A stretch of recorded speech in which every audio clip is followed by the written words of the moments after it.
Dengan peneraju program Celik Al-Quran Kaedah Haraki, Ustaz Haji Zakaria Nasiruddin.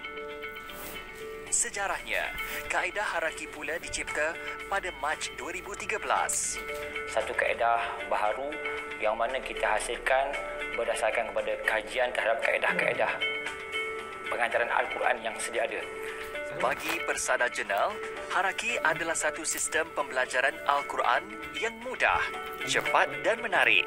Satu inovasi yang sesuai untuk semua lapisan usia. Sebab dengan penggunaan pergerakan anggota badan ni, dia menyebabkan seseorang pembaca Quran itu bertambah yakin. Sebab bagi orang dewasa, kita nak tumpukan kepada boleh baca Quran bertajwid. Kita tak tekankan hukum tajwid, membaca Quran bertajwid. Sebab membaca Quran bertajwid hukumnya adalah fardu ain.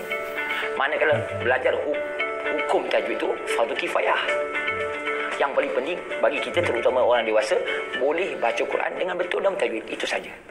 Menurut Haji Zakaria yang juga pensyarah di Institut Pendidikan Guru Kampus Ipoh, kaedah haraki mula diilhamkan apabila dia mengajar dua orang pelajarnya yang baharu memeluk agama Islam. Belajar membaca Quran tanpa diduga, teknik yang digunakan berjaya membantu pelajarnya itu membaca Al-Quran secara bertajwid. Tangan kanan goyang-goyang.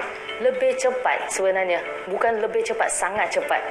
Dalam masa 2 hari sebenarnya saya dah boleh manage. Bukan hanya kenalkan huruf, malah sampai masuk ke tajwid. So dengan setiap simbol-simbol tajwid tu, saya boleh tahu di mana saya perlu baca panjang, di mana saya perlu baca pendek sahaja, dan di mana saya perlu, orang kata, berhenti dan sambungkan bacaan tersebut. Hingga hari ini, kelas membaca Al-Quran mengikut kaedah haraki Haji Zakaria terus menjadi pilihan di surau dan masjid seluruh negara.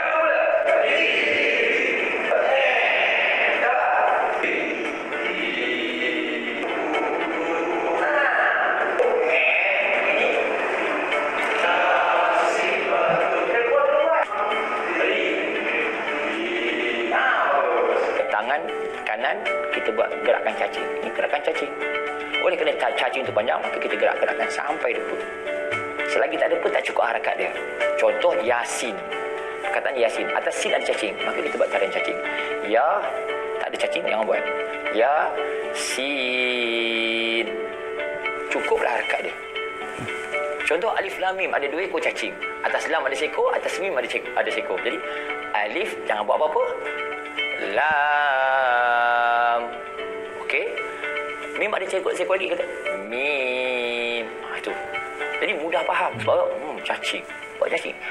Bila ditanya bagaimana Haji Zakaria mendapat ilham menjadikan belajar membaca Al-Quran sesuatu yang menyeronokkan, tokoh guru inovasi Perak 2013 hanya menjawab, jauh berjalan, luas pandangan.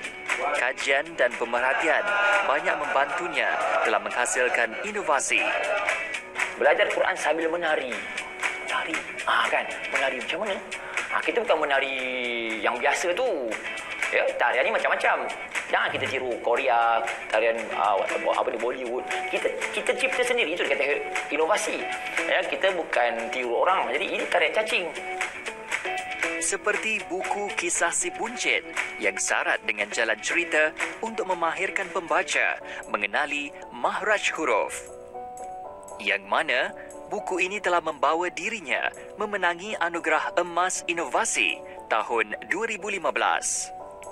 Kita ingat bahawa ketika Rasulullah sallallahu alaihi wasallam menerima wahyu yang pertama, ya, Iqra bismi rabbikal ladzi khalaq di Gua Hira. Ketika turunnya ayat yang pertama, malaikat Jibril bawa Iqra bismi rabbikal ladzi khalaq. Nabi kata, "Ma ana biqari'in." Aku tak boleh baca. Aku tak belajarlah. Tiba-tiba malaikat kata, "Iqra." Tapi apa tindakan malaikat Jibril kepada Nabi bila tak boleh baca? Dia tak rotan. Tak ada rotan. Bukan, tak pandai ke? Tak. Tapi Nabi dipeluk oleh malaikat Jibril. Maknanya konsep kasih sayang. Jadi, bila kita mengajar Quran, jangan menakutkan orang. Hukum ni haram. Berdosa. Quran laknat. Jadi, Takut orang. Jadi bila saya terangkan tarian ini bagi orang seronok. Bila seronok dia akan cepat dapat. Bila dia belajar kadang-kadang stres, dia takut, dia lari. Sememangnya, Haji Zakaria berjaya menukar persepsi orang ramai tentang belajar mengaji. Ia bukan sesuatu yang menyusah ataupun memalukan bagi mereka buta Al-Quran. Sebaliknya, belajar membaca Al-Quran adalah sesuatu yang menarik dan mudah.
Selamat Hari Deepawali kepada semua penganut agama Hindu.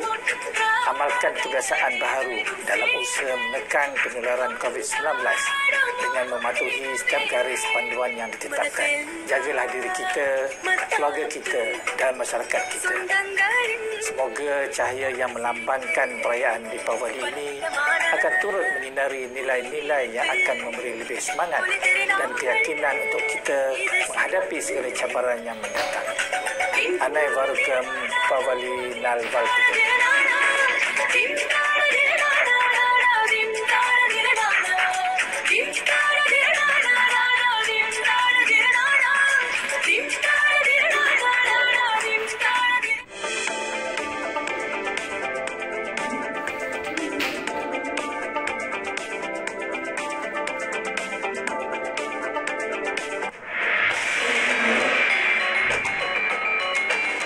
Pada hari ini dalam tahun 1981 telah berlangsung majlis peletakan batu asas projek bangunan daya bumi oleh Perdana Menteri Datuk Seri Dr. Mahathir Mohamad. Projek bangunan setinggi 35 tingkat ini menitik beratkan ciri-ciri sosio-kebudayaan dari segi reka bentuk dan menunjulkan identiti kebangsaan serta Islam. Menempatkan ruang-ruang pejabat dan firma-firma perniagaan. Projek bangunan daya bumi ini juga dijangka akan menjadi pusat kegiatan kebudayaan, sosio dan ekonomi negara. Pembangunannya juga bakal membuka lembaran baru dalam sejarah pembinaan bangunan di Malaysia serta menjadi mercu tanda baharu di Bandaraya Kuala Lumpur.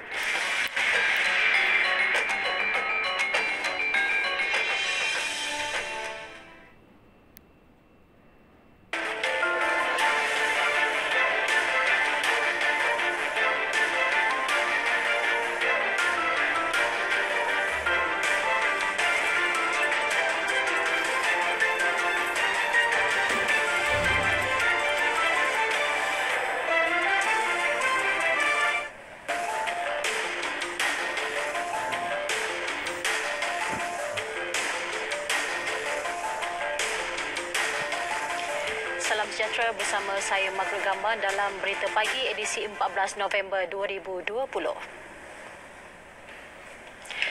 Pelaksanaan Perintah Kawalan Pergerakan Bersyarat PKPB bukan penghalang kepada kemeriahan sambutan Deepavali kali ini. Sebaliknya, Perdana Menteri Tan Sri Muhyiddin Yassin menegaskan inilah detik untuk seluruh rakyat Malaysia mengenepikan perbezaan sekaligus menyuburkan semangat hormat menghormati dan bersatu padu dalam mendepani cabaran pandemik COVID-19.